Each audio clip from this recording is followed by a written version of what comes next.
I want you to think about the last real decision you had to make. Not the small ones, not the easy ones, but the kind that sat heavy in your chest for days. Because you knew that whatever you chose was going to affect more than just you. And before you could even finish thinking it through, before you could weigh it properly for yourself, the faces appeared. The faces of the people you love. The people who depend on you. The people whose sense of safety and security is quietly wrapped around the choices you make every single day. There is a kind of person that this world does not celebrate loudly enough. And they are not the ones standing on stages or collecting applause. They are the ones sitting at kitchen tables, at midnight running numbers that do not quite add up, trying to figure out how to stretch what little they have into enough for everyone who needs them.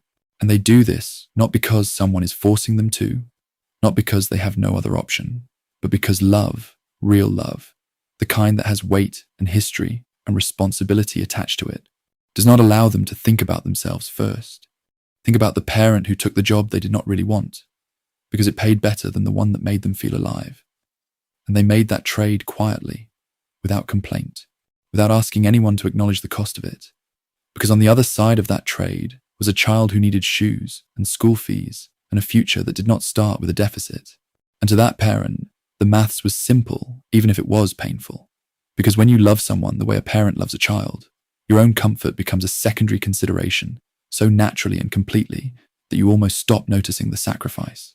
Think about the son or daughter who received an opportunity they had prayed for and worked toward for years, and instead of running toward it without looking back, they sat with it carefully and thought about the mother getting older at home, and the siblings still finding their footing, and the household that had quietly come to lean on their presence.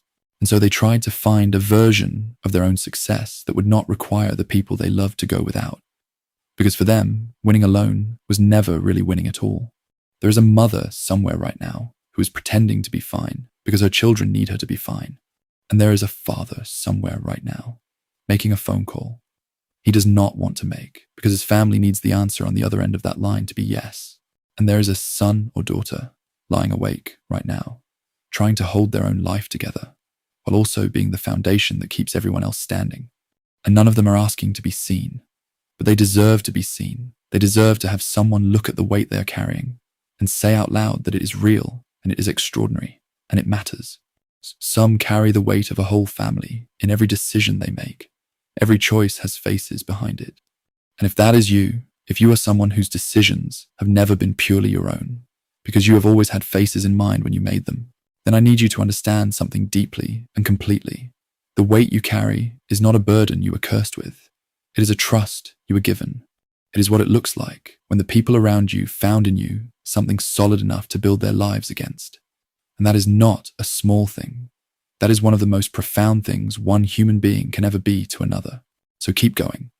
Not because it is easy, not because you are not tired, but because somewhere ahead of you, one of those faces is going to look back and understand exactly what you gave and what it cost you. And in that moment, every silent sacrifice will have been worth it in ways that words cannot fully hold.